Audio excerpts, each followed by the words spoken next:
ध्यानाभ्यास के लिए कृपया अपने नेत्रों को बंद कर लीजिए।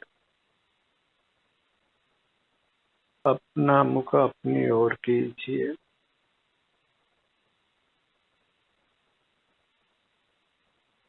पर की ओर मुख रखना वह पर का अवलंबन है, पराश्रय है, और अपनी ओर मुख करना वह स्वावलंबन है, स्वाश्रय है।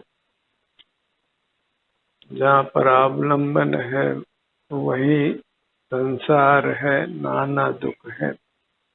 जहाँ स्वावलंबन है, अपना ही आश्रय है, अपनी अमूर्त काया के संवेदन से जीना है, वहाँ संसार का अभाव होता है, परमात्म पद की प्राप्ति होती है।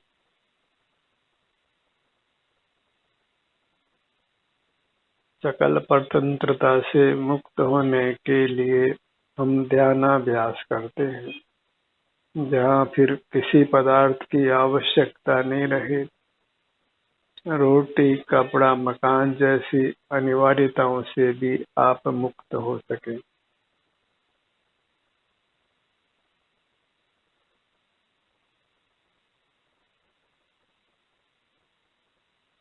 और अपना आश्रय अर्थात अपनी अमूर्त काया का संवेदन।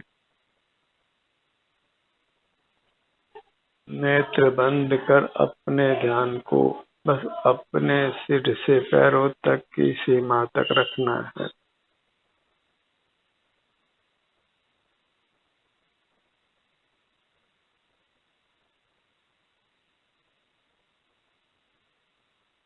दुखों से मुक्त होने का अन्य कोई उपाय नहीं।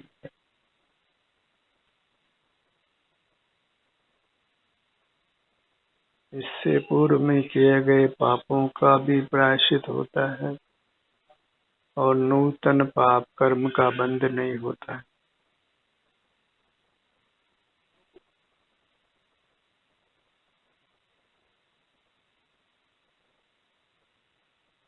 अपने शरीर के किसी भी भाग पर अपने ध्यान को लाइए।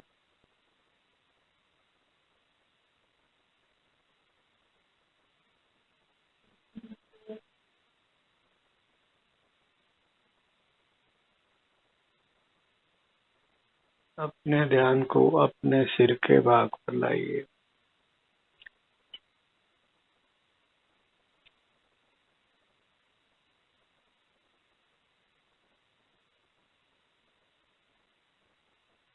हम नाना अमूर्त अंग उपांग वाले हैं, तो किसी भी अमूर्त अंग या उपांग का आश्रय करिए।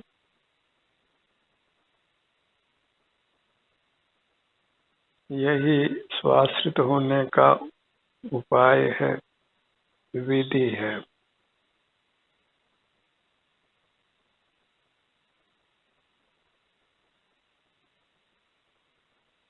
और पराश्रय में तो सिवाय दुख के कुछ भी उपलब्धि नहीं है।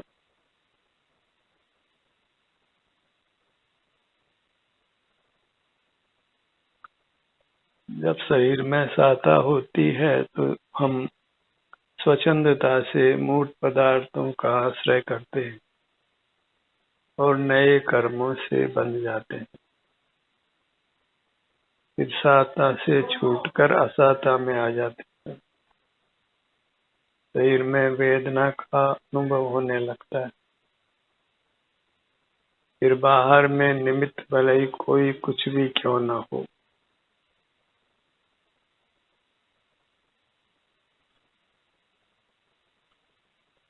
बहिर्मुखता ही वास्तविक दुख का हेतु है। और बहिर्मुख होने पर फिर बाह्य निमित्त बहुत सारे स्वतः हो जाते हैं।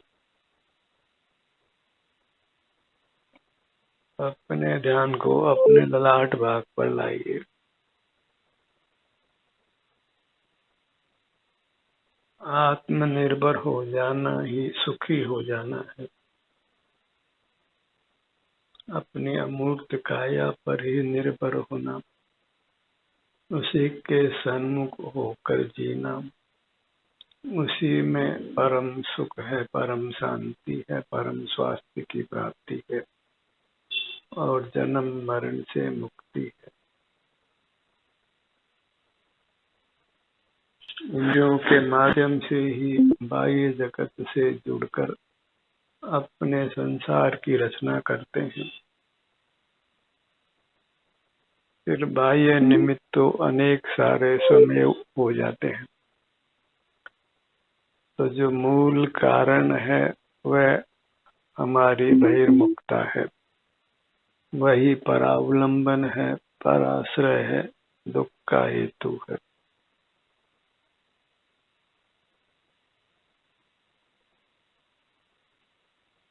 शरीर के सर्व भागों का आश्रय कर अपने शरीर के सर्व भागों को स्वस्थ रखिए।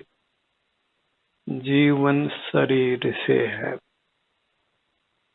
सारी गतिविधियां शरीर के माध्यम से ही होती है और शरीर अनुकूल नहीं हो, प्रतिकूल हो तो जीना दुर्भर हो जाता है।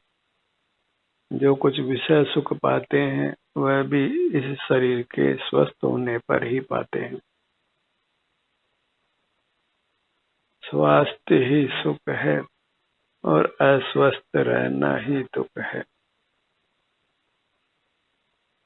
अपने में स्थित नहीं रहना ही अस्वस्थ होना है, वही दुखी होना है। सुखी रहने के लिए अपने में स्थित रहिए, उपस्थित रहिए, अपने शरीर का आश्रय मत छोड़िए, अपने शरीर का संवेदन मत छोड़िए। बस अपने नेत्रों को बंद रखकर अपने शरीर के एहसास करते हुए रहना है।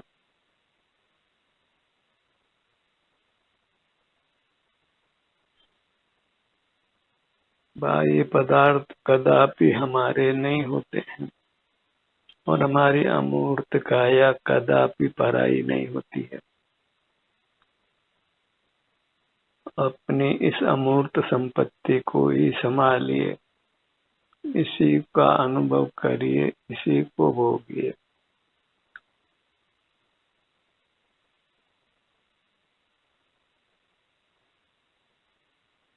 अपने ध्यान को अपने भ्रूमध्य पर लाइए। ध्यान सत्र के दौरान हम अंतर यात्रा ही करते हैं, बड़े धैर्य के साथ, बड़े यत्न के साथ। फिर कैसी भी संवेदना मिले, हमें अपने सन्मुख रहना है, अंतर यात्रा करते हुए रहना है। तीर्थ कहीं बाहर नहीं है, अपना अमूर्त शरीर ही वास्तविक तीर्थ है, जिसको पाकर जीव संसार से पार हो जाता है।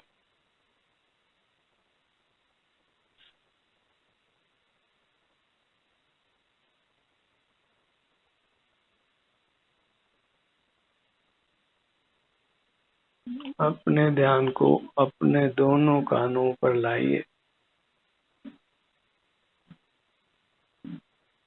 बायां कान, दायां कान,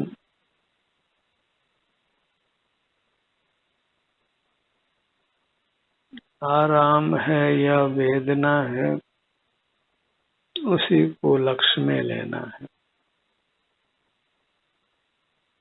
उसी का वेदन करना है। दोनों नेत्र,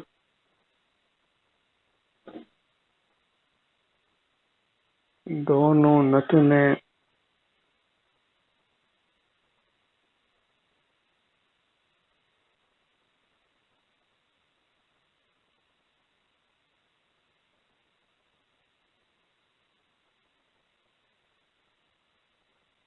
अपना ध्यान अपने मुख पर लाइए। दोनों होठ,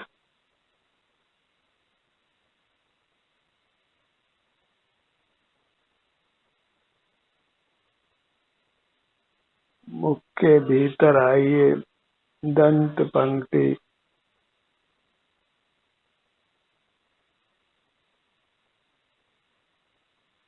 जिह्वा, तालु।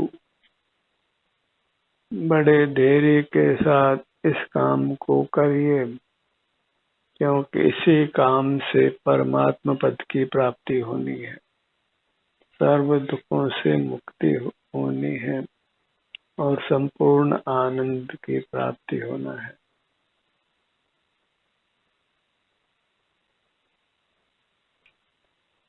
जिह्वा,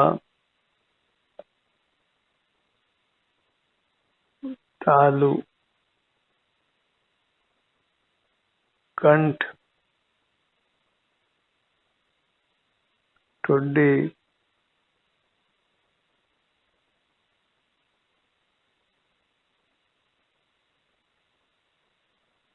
पूरा मुखमंडल,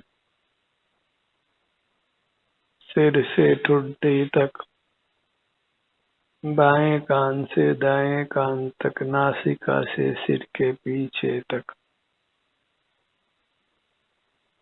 जैसा हमारा मुखमंडल अमूर्त है, वैसे ही सर्व परमात्माओं का मुखमंडल भी अमूर्त जानो। जो मूर्त है वह अचेतन है, वह न आत्मा है न परमात्मा है। अपने ध्यान को अपने धड़ भाग पर लाइए।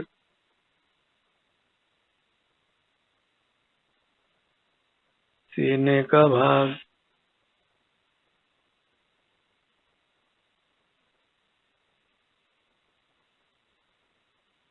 पेट का भाग,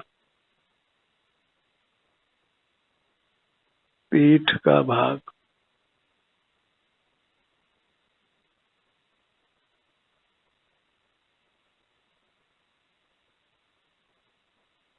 स्वावलंबन का यही प्रकार है, स्वाधीन होने का, बाह्य पदार्थों की आवश्यकता से रहित होने का। इसी से क्षुधा, त्रसा, निद्रा आदि सर्व कष्टों से मुक्ति होती है। सीने का भाग,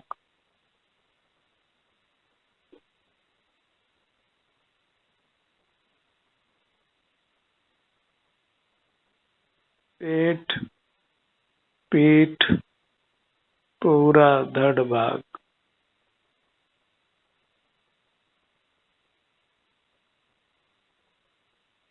शरीर में वेदना हो या आराम हो, हमें शरीर पर ही बने रहने का प्रयास करना है। यही तप है जिससे आप मूर्त कर्मों के बंधन से मुक्त होते हैं।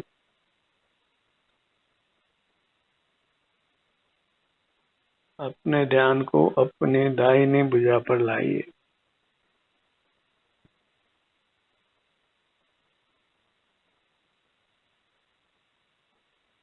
सब ओर से निवृत्त होकर इस काम को बड़ी तसल्ली से, बड़े धैर्य से, बड़े प्रमोद से करिए।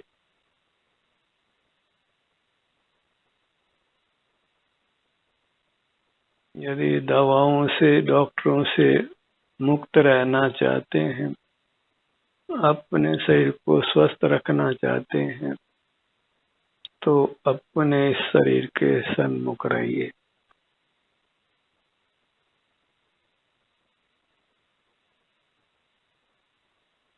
हमारे परिणामों के अनुसार ही शरीर की अवस्था बनती बिगड़ती है।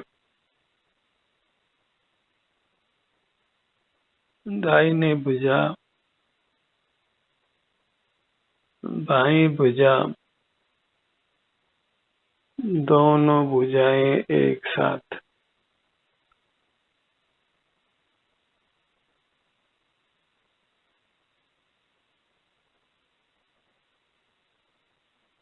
अपने ध्यान को दाहिने पैर पर लाइए।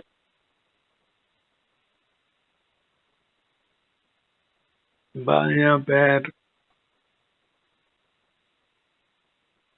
दोनों पैर एक साथ।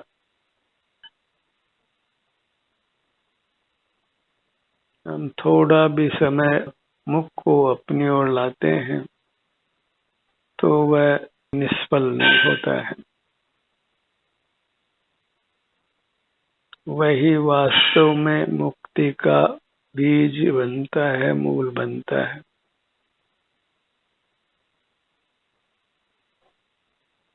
अपना मुख अपने ओर कर लेना ही बड़ी उपलब्धि है।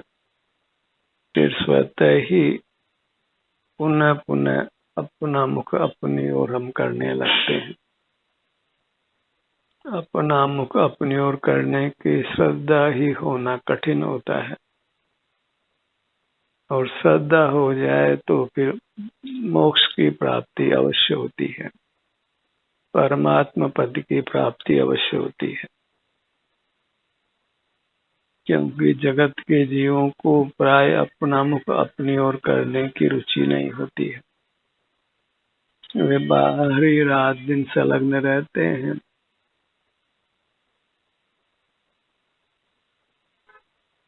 और बहिर्मुख रहने में उनको कुछ दोष भी दिखाई नहीं देता है।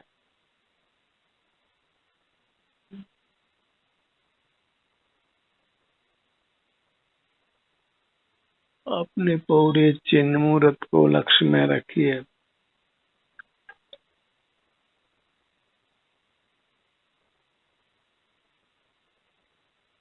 इसी में विहार करिए।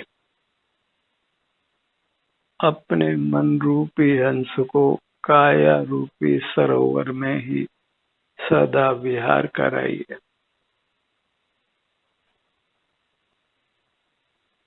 जैसे मछली पानी के सरोवर से बाहर आकर प्राणों को त्यागती है, ऐसे ही हम अपने अमूर्त शरीर से बहिर्मुख होकर अपने सुख को त्यागते हैं। और सुख का त्याग ही दुख की प्राप्ति है।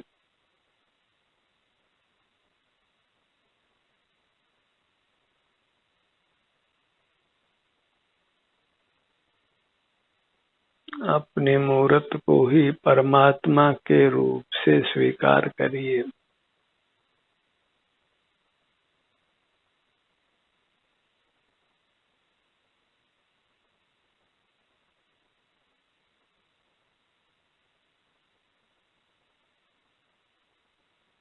अपने को ही नमन करिए। स्वानुभव से प्राप्त करिए। सर्व पदार्थों से विमुख होकर अपना एहसास कीजिए।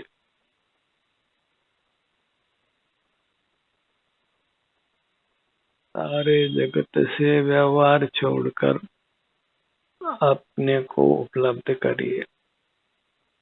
जहाँ व्यवहार है वही दुख है।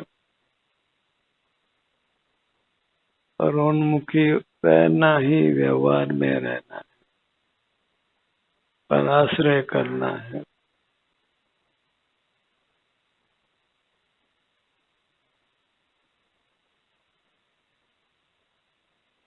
अपनी मूर्त ही वास्तव में जिन बिंब है, अकृत्रिम बिंब है, अकृत्रिम चैत्य है, और वही वंद्य है, वही संवेदन करने योग्य है।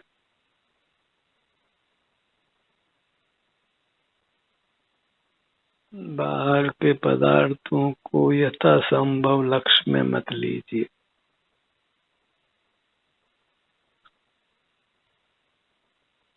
अपने नेत्रों को, अपने कानों को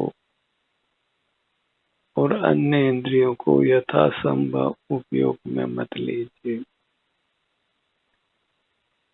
स्पर्श, रस, गंध, वर्ण और शब्द के ज्ञान से कुछ भी सुख की उपलब्धि नहीं है।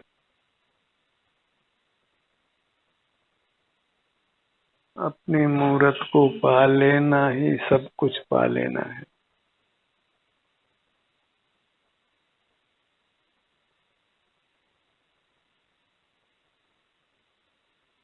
ध्यान का सत्र यहीं समाप्त होता है। आपकी सहभागिता के लिए धन्यवाद।